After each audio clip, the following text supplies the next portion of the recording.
Hi there. Hello and welcome to Alta Live. It is so great to be with all of you today. My name is Beth Spotswood and I am Alta Journal's digital editor.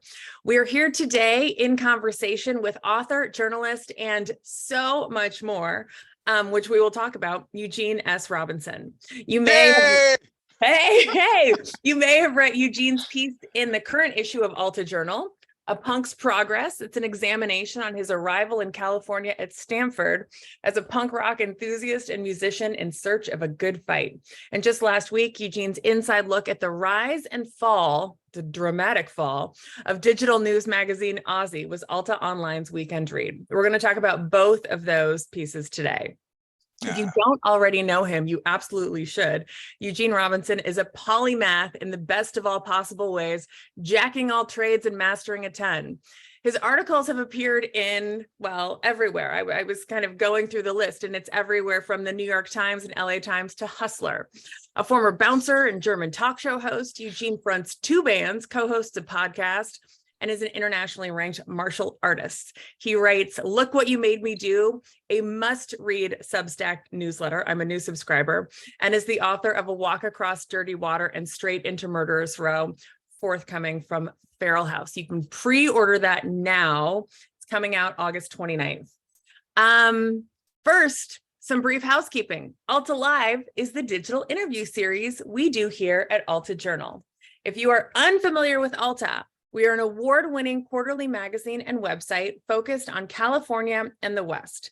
You can join us as a member for as little as $3 a month and support the work we do, including the magazine, our online presentations, monthly California book club, which is free and very fun to join. In fact, tomorrow evening, we're welcoming Charles Yu, author of Interior Chinatown. We present weekly events like this one today. If you haven't yet joined Alta as a member and have been considering it, I really encourage you to do so. It's the work we do. The work we do gets us great writers like Eugene Robinson to participate and contribute to Alta. So do check us out if you're unfamiliar. There is a Q&A button at the bottom of the screen to ask questions from our guest. We're going to chat for about 30 minutes, get to as many of those questions as we can. This interview will be recorded and posted to altaonline.com later today.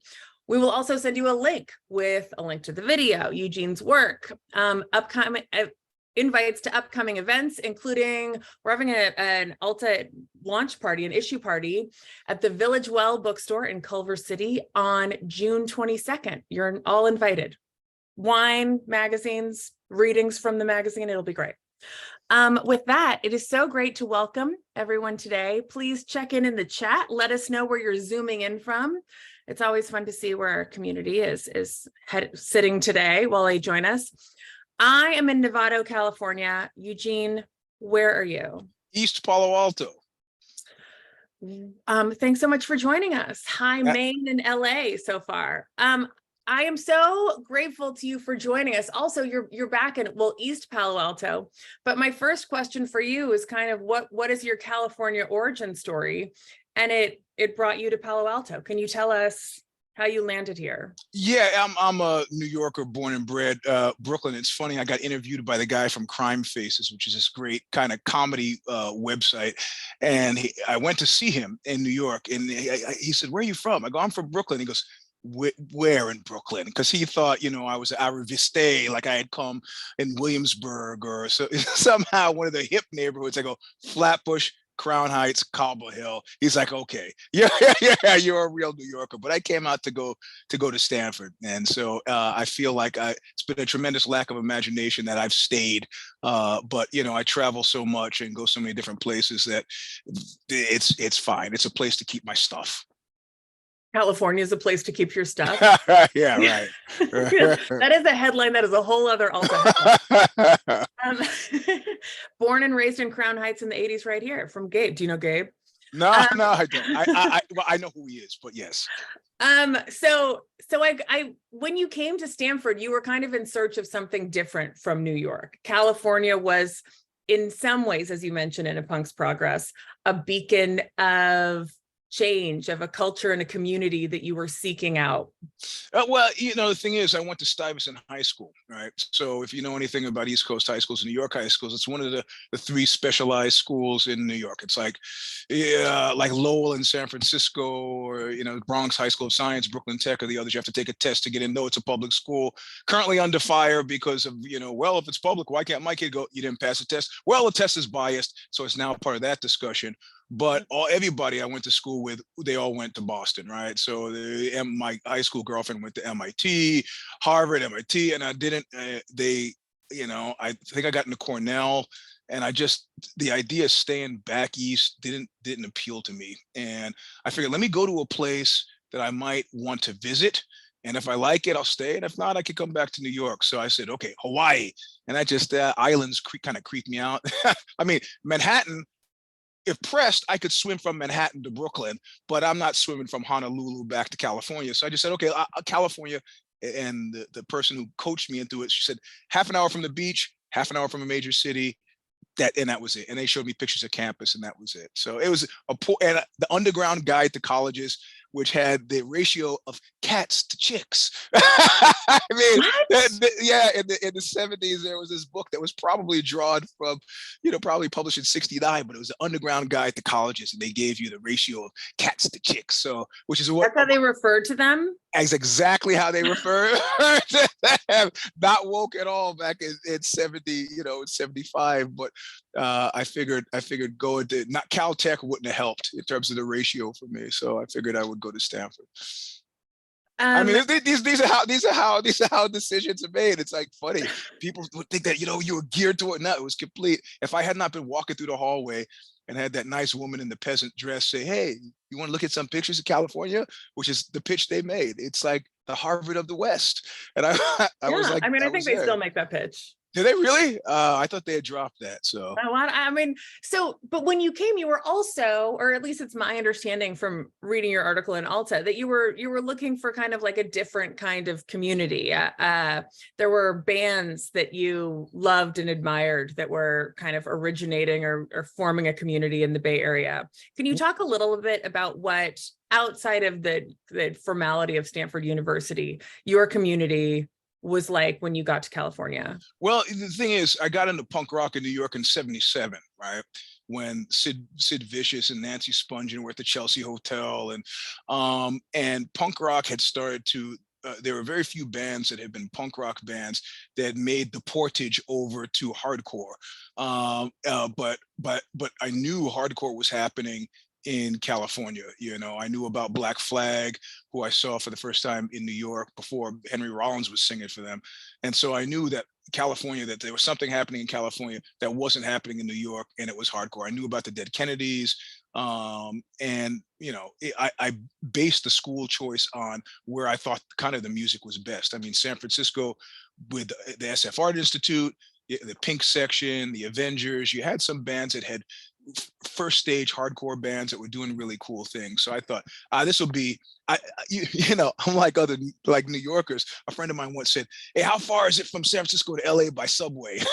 It's like, you can't. So I thought, San Francisco, really far. I just hop on a train and I'll be there in 15 minutes. I didn't realize it was actually a big, like, Stanford's a world away from San Francisco. But eventually Stanford became kind of my job, just where I went to school, and I spent all my time in San Francisco at shows. So, well, that's a great that leads me to my next question. I know you're in East Palo Alto right now, which is, it's not necessarily a world away from it's Silicon Valley though. Yeah, well, it's in the valley there. But the culture in San Francisco in the early 80s, I imagine, I was there, but I was 3. Shut up. You're full of shit. Me too. I was 3 too. Right. You're a brilliant Stanford student. But I am, I think of San Francisco in that era, in many eras years ago, as a thriving cultural touchstone, a national, if not international, kind of a scene of really exciting artistry and community and freedom of expression. It was not impossible to buy a home there or live there or survive there if you weren't incredibly wealthy. That culture has significantly changed. How how does that feel for you as someone that embraced and was so embraced by that scene in the early 80s compared to Yeah. now? Well, I'm leaving California end of next year, so that's how it feels. But I went to some event. I went to some event this past weekend, and it was it was after dark, a vertical theater. So it had silks and rings and poles, and I'm looking around the audience, and I said, had this been when I got here, there would have been cultural identification with a lot of different kind of cool subcultures. You would have had, punks. You would have had hardcore kids, you had skateboarders, you would have had these different classes of people who showed up for this pretty outre event, right? And I look around and I felt like I was at a Salesforce staff meeting. And Is it the I go, crowd? okay. You can't judge a book by the cover. So I'm just gonna wander the crowd and listen and listen. And it's exactly what it was. It was like people were talking about, yeah, I think that if I talk to the program manager, it was just in it, and the tech folks haven't realized how they've destroyed local culture, right? Because I was there when like the artists came in, and locals were like, oh, who are these people with the weird haircuts? But the artists were broke, and they were on a hustle to like, I'm gonna make a film, I'm gonna start Target Video, I'm gonna do this, I'm gonna start a record label, but the new folks are, and I've worked in tech myself, so I'm not doctrinaire about this, but I don't think they're really contributing to the cultural life of the city, and I don't think they have aspirations to do that, and that's fine. But it's just forced everybody else out. Everybody I know who was an artist in LA who didn't already have a place, our artist in San Francisco has moved to LA. Michael Manning, the great kind of underground Spider Garden artist. I mean, tons of them have moved Why do you think? because success in LA is episodic. So you can still get relatively cheap places to live, because one day you're on the top and the next day you're on the bottom. So I think cheap places to live really make the difference. And I went to the previous to the show on Saturday, went to a housewarming and a birthday party for this 25-year-old woman. And she has so excited about her 1-bedroom apartment because it's only $3,500. One bedroom. In the city? Yeah. Oh yeah. Yeah. Is this why you're moving? Is this why you're leaving? No, I'm moving because I don't want to get shot at Target. No, that's America. But of course, I think I'm part of the problem because I used to have an FFL, which is a federal firearms license. So I'm talking out of both sides of my mouth about that. But also what I can afford here versus what I can afford in Spain. And I can work remotely. It's a no-brainer. It's a no-brainer. Yeah, I mean, I think that's so many people are. I read something the other day that says you have to be rich. You can get rich working in California. You just got to live somewhere else and work remotely. Yeah. So I want to get into some of the like amazing projects that you've done throughout your career. There is you could not be contained by a CV or a resume, but I want to kind of segue into your weekend read for us about Ozzy and Carlos Watson and your experience there. For those that don't know, can you tell us what Ozzy was meant to be? Ozzy was a digital news magazine that was supposed to, if we used a wagon wheel analogy, that the publishing core would be the Ozzy.com, this kind of, digital news magazine. But then then we would do the Ozzy Genius Awards to recognize young talent. We would do Ozzy Fest, a live event, kind of a movable feast, a traveling circus that's like South by Southwest, and little TED Talks. We would do TV shows, scripted and non-scripted, and just whatever we could do around this brand, and we would be global in aspirations. So and then pretty much our standard operating procedure was, if it was on the first page of a Google search and other folks had covered it, we wouldn't cover it. We would not cover it. So that's a really enticing kind of set of circumstances, and the idea was that it would be multicultural in its inception, and it's hiring. If you hire the same sort of people, you're going to get the same type of reporting. So for a time, the sports guy was a guy who could really write and was really into sports, but had never done it before, so he became the sports editor, and so forth and so on. But you still had people there from the Wall Street Journal and CNN and so on. So the aspiration was earnest and honest and high-minded at first. Patricia is saying that she has no audio. Does anyone else have audio? Is this on our end? Give us a hands up if you can hear us. I'm going to continue. Okay. Yeah. Other people can hear it. Patricia, I'm sorry, check your computer. Can you tell us about the Carlos Watson, the kind of CEO, or what was his title? Yeah, he was CEO and co-founder. And I mean, it's the kind of thing where, like, if you read the piece, you could see if it were like a horror movie, there would have been a point at which everybody was screaming at the screen, don't go back. You know, I mean, being fired, I think I started working September 2012. And by the end of October, he had fired me, despite the fact I'd said I knew I had something planned. I think it was something music related, Oxbow related. And I said, listen, I'm glad to start working on this, but I need 2 days off, you know, like, so a Saturday, Sunday, and a Monday, Tuesday. I wrote it in the email. I repeated in meetings. It was a regular piece of our exchange. And then he said at one point, he's like, okay, so let's have this meeting on Saturday. I go, I can't do that. I remember I asked, and it was, you know, it went straight from 0 to, you know, very to 100 very quickly. But the thing is, as a former bouncer and a lifelong martial artist, I tend to approach kind of conflict in a really interesting way. And that's, I don't offer much resistance. You know, we're just having, you know, we're having a difference of opinion. And if you'd like to go another way on this, you should do that. So I think his commented at the time, which I didn't put in the article and I should have, which was very funny, but he shared it with Louise Rogers, who was the chairwoman of the board. She goes, I can't tell whether Eugene is acting like he doesn't give a shit or really doesn't give a shit. You know, and And it's it was like, you really didn't give a shit? my standard operating procedure, with the exception of one time when I was 18, to say being dumped, has always been, okay. I mean, what are you going to say? Okay. Well, let me tell you why. I don't need to know why. I don't need to know why. If you want to go another way, whether it's a love relationship or a work relationship, what you think is going to improve me, I don't need to hear it. You know, you told me all I need to know. So good luck to you. And I think I said at the time, well, good luck to you, you know, and stood up and walked out of the coffee shop and went about my day. Went home and told my wife, hey, I got fired. But Then I get a call from Louise Rogers, and she goes, "You got to go back. You got to go back." And it was like Michael Corleone. She goes, you know, the guy fired me. What do you want me to do? She goes, yeah, but he didn't mean it. He calls me every day. How come Eugene hasn't called? So she engineered a phone call. We talked, and then it was, you know, it should, again, a warning sign. Like nothing had happened. He goes, hey, well, have a good time with your family for Thanksgiving. Let's meet up again, and right after the holidays, and we right back to it, like nothing had happened. and you continued at Aussie for how long?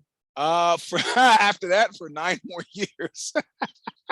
Did he fire you in between? I mean, were there? He did fire me in between, but I attempted to resign twice. He docked my pay $10,000 for a very similar thing. A very similar thing, which I said, listen, it's great. He goes, let's have a meeting on Saturday. I can't. I said, I can't Saturday. He goes, what are you doing on Saturday? Now, I know him well enough to know that he already knew what I was doing on Saturday, which was the Hopscotch Festival in North Carolina. I was performing with this project, Sal Mineo, with Jamie Stewart from Juju. And he goes, no. Let me put to you this way. If you go and do that show, you will not have a job on Monday. So you decide. So I was like, oh my God, I'm going through a divorce. I can't afford to, okay, I canceled this. $5,000 right out the window. I canceled the thing. The meeting was at his house at 9 o'clock on Saturday. So I show up at his house, 9 o'clock on Saturday. And he goes, how you doing? I go, all right. I said, kind of tired? Yeah, I had a dark night of the soul. What am I going to do? Quit the job, you know? And I said, yeah, I'm kind of tired. He goes, I tell you what, why don't you go home, take a nap, and we can meet on Monday. Yeah. And that was a point at which I said, I will do everything in my earthly power as long as I'm alive on this planet to make your life miserable. You should point out, if you haven't read Aussie Onward at altaonline.com, which I encourage you to do, that Carlos Watson is now inmate number 5-12. Well, he's been arrested. He has not been convicted. Oh, okay. So I don't think he has an inmate number quite yet. So do you think he's going to jail? I think he's going to jail, to prison, to be more specific. And what my agent is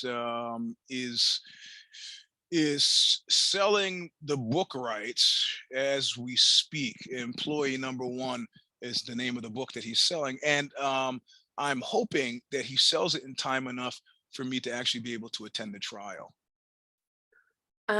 Wow. So Carlos has been, in addition to being a really awful employer and boss, Yeah. he was misrepresenting Ozzy's success, Ozzy's traffic, to investors. He's being charged with fraud, essentially. Audaciously, and it was the key was a financing call with Goldman Sachs, where they used a voice changing device to impersonate a YouTube executive, and that's was the first, you know, the first chink in the wall, where people were like, wait a minute. And then they started, like, all these bus kiosks and the buys in New York on the new Times Square that said the #1 show, Oprah meets Anderson Cooper. These were all Ozzy quotes that had been in paid inserts in these publications. So technically, I guess they thought they could make that claim,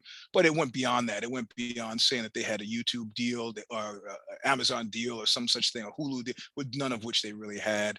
And asking the CFO to falsify documents and to sign signatures that weren't really there. It was just it was aggressive malfeasance. So Without, if Carlos Watson hadn't been a crook, in addition to being a shitty boss, I mean, shitty bosses can lead great companies, but in addition to being a shitty boss, he was an unethical business person. Seems to be innocent till proven guilty, but those are the charges. He's allegedly an unethical business person. What could Ozzy have been under someone else's leadership?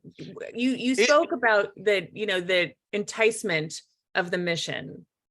Could it have really been there? Yeah, it was. I mean, you take somebody like Laureen Powell Jobs, who she was one of the original founders, and I had the occasion to be in a room with her several times, and she was totally cool, really nice, and really smart.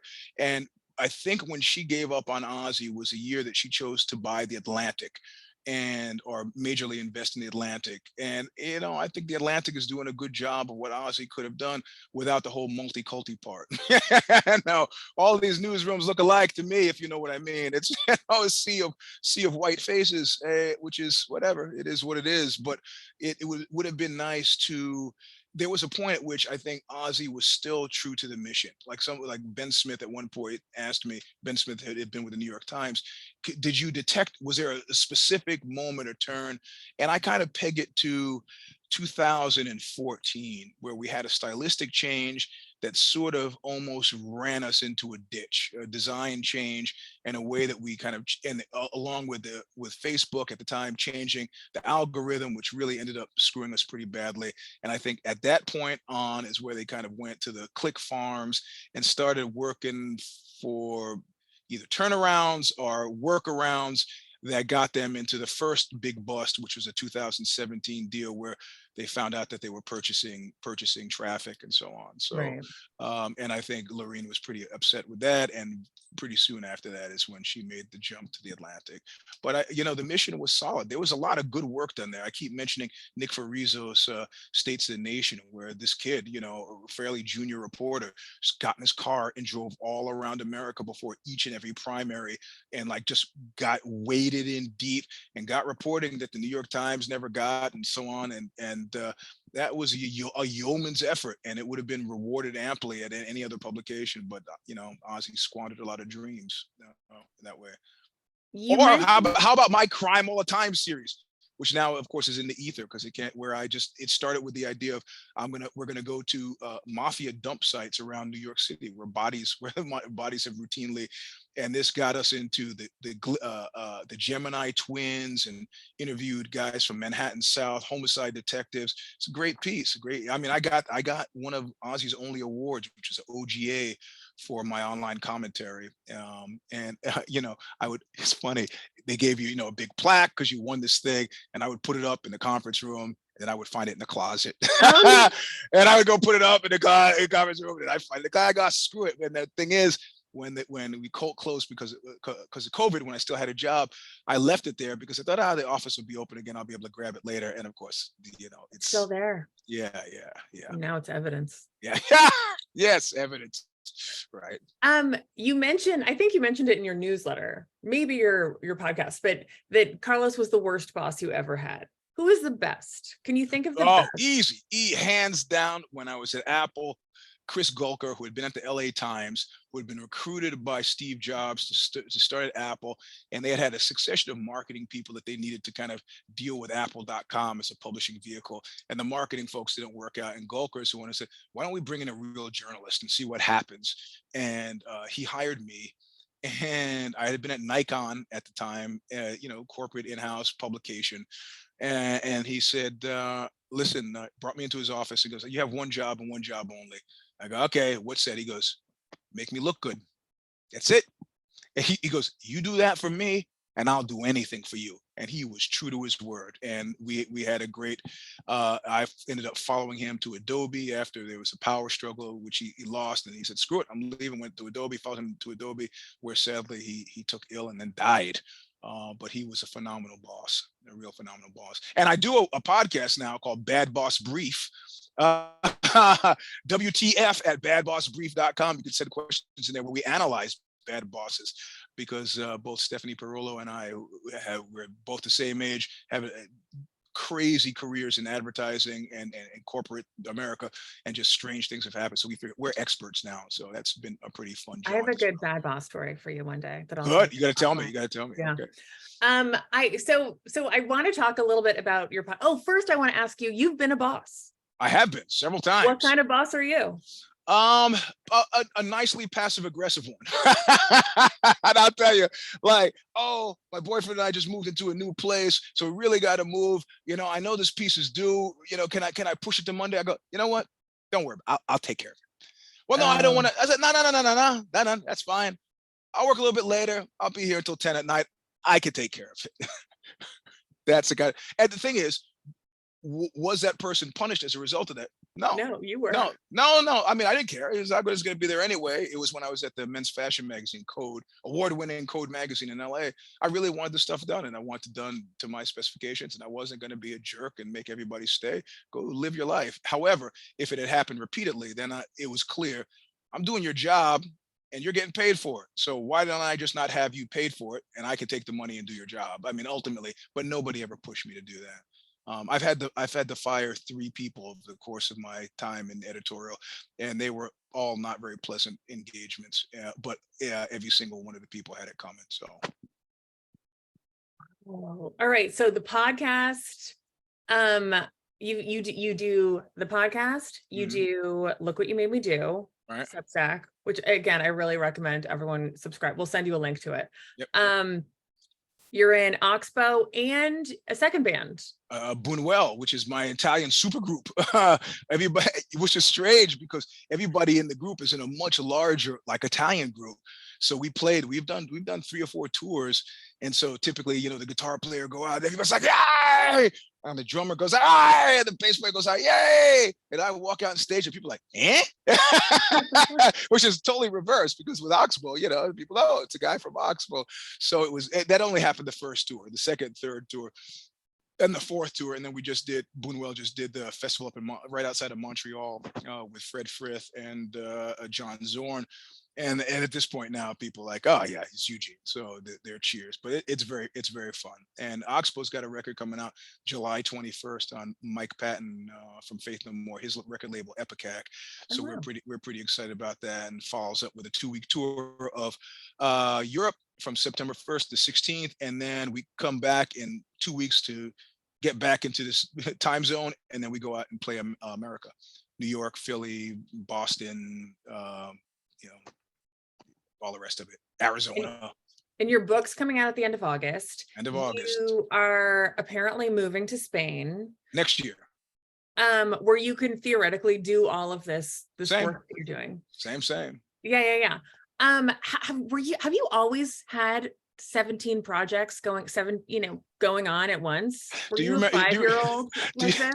Do you remember that In Living Color, that the comedy show with the Wayans brothers, and they always had the Jamaican family? They go, how many jobs you got, man? You got 17 jobs. You're lazy, man. You're lazy. I'm not Jamaican. Well, actually, I quoted 23andMe. I am Jamaican, but culturally, we were not a West Indian household, but no, I'm fueled by panic. And What's the panic? just it's like, it's not like somebody's going to write my memoir out from under me, but what I'm watching people. I got friends who I train jujitsu with who are like into video games. It's like you're staring at that appliance. You stare at your toaster too. You got to lay this stuff down. And so I've become, as I've gotten older, I've got much more obsessive about it. Like up to and including the point of really not sleeping very much or very often. And this helped me quite a lot. Making 9, 10 years at Aussie, I could really, part of the reason that it was such a hellish environment was because of me, because Carlos said, "Oh, how many articles could you write, a week?" We were trying to get the metrics. And I go, I don't know, one a day, is a day, one a day. I go, hey, okay, want to go macho on me? 2 a day. He goes, what, every day? Every day. So you could write 14 articles a week. Yes, I could. And of course, I did that a couple of times, and that was hellish. It was a hellish pace. Not all the pieces had to have multiple sources, and you calling interviews. If it was just this is about Bukowski's last book, you talk 1 or 2 people, you're fine. But everybody else who started after that, they were trying to, where do you get the crazy idea that we should do 14 articles a week? I'm like, hey, I don't know. Some guy told him. So, but it's that machismo thing. It's like, yeah, or like Max Cady says in Cape Fear, I can outwork you, I can outthink you, I can. So I'd like to sleep more. I have intense sleep fantasies now. Like they have replaced sexual fantasies now. I just like dream like I'm sleeping. It's so great. And then usually I wake up and I'm at a stop sign or something. Sleep fantasies. Yeah. Yeah. I get it. All right, we're running out of time, but there's so many more questions I want to ask you. So let me just touch on, okay, which story is better? The Gus Van Sant commercial or the being a German talk show host? They're both pretty cool, but Gus Van Sant's famous, so that's a little bit. Okay, cooler, all right. Tell us about how you were in a Gus Van Sant commercial. Okay, happened? Well, no, the thing is how I got it, right? So there's this huge cattle call. They get you in a room, 4 or 5 guys at a time, like we were talking about before. They're like, off with the shirts. Okay, so you take the shirts off and you walk in, and like I think I'm the only guy there who recognizes that I see him behind the camera, that it's Gus Van Sant. So you go down, you state your name, and they want you to talk about your tattoos, right? So I'm covered in tattoos, and so I was, God, I gotta do something that it's gonna be memorable to. So I'm guy number 4, and the other guys give him fairly anodyne. It's just really boring. And what's the commercial for? It's for Miller Genuine Draft. And this commercial's called Tattoo. I think you can. It's on YouTube, and so they get to me, and I describe my tattoos, and I start going down this whole kind of Hunter S. Thompson deal about the tattoos, which is not really hitting, but whatever. I'm just trying to be remembered, and all these guys I know. However, the guy next to me was kind of like power lifter type, so he's kind of big and roundy and bald head, and he goes, you're supposed to state your name and then go on. He goes, my name is Nick, and tilts his head so you can see the top of his head. He's got a snake on the top of his head. My name is Nick Danger. I just lose it, and I start laughing. And I see Van Sant behind the camera going like this, and I see the camera swing back toward me as I'm laughing. And I was like, I screwed up. I should have stony faced. But that was the moment where he decided to hire me. And he was a pretty phenomenal guy. He had something that reminded me of Montgomery Clift. Like if you would Montgomery Clift, it always seemed like he was translating what the other actor said to him in a language that it's like he had, like English wasn't his first language. And Gus Van Sant had that same kind of, you talk to him and it was like he was translating into the language that he understood. Then I found out he was having problems with alcohol, and I was like, okay, that's, I got it. I got it. That makes sense. So, but he was cool to work with. Fantastic. I really enjoyed him. And you were in a Miller Lite commercial. A Miller Genuine Light, Miller Genuine Draft. And it was 2 days of work down at Fa Dodo, a Brazilian nightclub in Los Angeles. And the money from that was so copious. That's allowed me to buy that and Leonard Part 6 with Bill Cosby let me buy my first 2 houses here. Wait, you got to tell us about Bill Cosby. Yeah, you know what? I never liked him. And everybody thought oh, Eugene, you're a jerk. How could you not like this guy? And it was weird.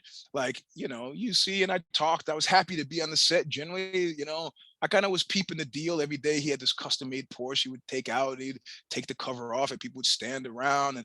But then I had the occasion to start sharing the makeup trailer with him. And then you would just hear this kind of running monologue. He's holding court and he's talking about hanging out with Miles Davis.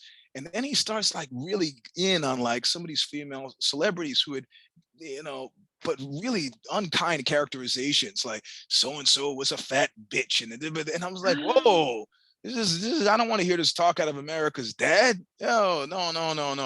And then we were all bodybuilders, so I was guard number 3, and this woman who was trying to take over the world. It was like a James Bond theme. And he came over and he's like broing down with the bodybuilders, and he told like the world's worst joke. I mean, it was a racy joke, but it was like not funny. If it had been funny, I would have if it had been Richard Pryor funny, I would have gone for it. But laughter is involuntary, and he hits this punchline that involves cunnilingus, and we all just kind of were like, yeah, great. Yeah. Bro, what are you doing? And it was like, he didn't care. It wasn't like he was waiting for a laugh. It was like he's woodshedding stuff. I don't know what he was doing. He was a weird guy. And I did not enjoy it. And the script was terrible. And everybody kept telling me, oh, no, it's a masterful team. They're going to put it out. And then, of course, we had the big premiere on Treasure Island in San Francisco, and he sent like his Sachin Littlefeather to say that he was disowning the movie. It was just, yeah, it was bad all around. And I went in the theater to see it on the Christmas break when it opened, and I was like the only guy in the theater. And that's when I knew. But see, being the worst movie of 1987, it became a cult sensation. So I made a lot of money off of it. That and the Gus Van Sant commercial. Yeah, failing upwards. I hope that makes up for the $5,000 you lost to attend that meeting with Carlos Watson. Yeah, well, then canceled. Well, oh yeah. So then I resigned, and from Ozzy. Yeah, because he docked my pay $10,000 for some other thing, and I said I can't. No, I'm. And I didn't think he was going to be serious. And I look at my paycheck, and he actually took the money out. I go, that's it, I'm done. And then he had me meet him at Bucks, which is where all the Silicon Valley VC folks meet. And he's like, if ever there was a time that somebody's done you a favor, needed a favor done, this is it. And I just kind of like, when am I doing you a favor? I'm busting my ass for you. It's not a favor. But then he, made me take back my badge, and I unresigned, and I did that twice. I should have both times probably followed through. But, ultimately they fired me for, look what you made me do, the Substack, which initially included pieces I'd written for them that they weren't going to run. I said, what can I do with them? They said, do whatever you want. I go, can you give me that in writing? Sure. You can publish these pieces because we're not going to use it. And so when they said, kill it, I was like, you told me I could. He goes, Samir Rao, the guy who's already pled guilty, said, that was wrong. And whoever told you that is wrong. And I was like, all right, okay, well, I'm not going to kill the page. So we were at Loggerheads, and they fired me for that. So, however, the Substack still exists, and Ozzy does not, which is a comical turn. Well, I encourage everyone to check it out. We will send you links to all of it. Eugene S. Robinson, many of our guests are worthy of an hour-long Alta Live as opposed to a 30-minute one. We could do a whole day. We should just do a full day of your life. I hope you're writing your memoirs. I'll tell you something funny. Just to say, I show up at a radio station. I show up at KFJC to do an interview, and they're like, "What are you doing here?" I go, "I got a 1:00 interview with you guys. What do you mean? What am I doing here?" They go, "No, you don't." I go, "The hell I don't. Here, look at the email." I grab my phone, I pull it up, and I say, "Oh, I'm supposed to be in San Francisco. I got the radio station wrong." But KFGC completely rolled with it. They go, "Well, if you're here, why don't you do the show?" And they had me do a 3-hour show at KFJC. And a 3-hour show. I filled the whole 3 hours. It was great. So I love that. Yeah. Well, smart on them. Good for them. Yeah. I'm so grateful to you for not only for your work in Alta and your kind words on your Substack, I noticed, for Alta's copy editing and fact checking team. Yeah, it was up there, well beyond what the New York Times did. So it's really, yeah. And everybody kept apologizing. It's like, I'm an editorial person. No need to apologize for triple checking this stuff. Well, it was a very kind shout out for Alta and the team. So thank you. And thank you so for the great work and taking the time to talk to all of us today. Really grateful. Cool. Yeah. Thanks for having me. Folks, join us next week. Before you go, I'd like to invite you next week. Poet Matthew Zapruder will be joining us. He's got a poem in the latest issue as well as a new book out. And he will be in conversation with author and writer Steve Almond. So that is the June 21st here at Alta Live at 12:30. Again, we're going to send you a link to all of this, where to find Eugene's many projects and more. So thank you so much and take care all. All right. Adios. Adios.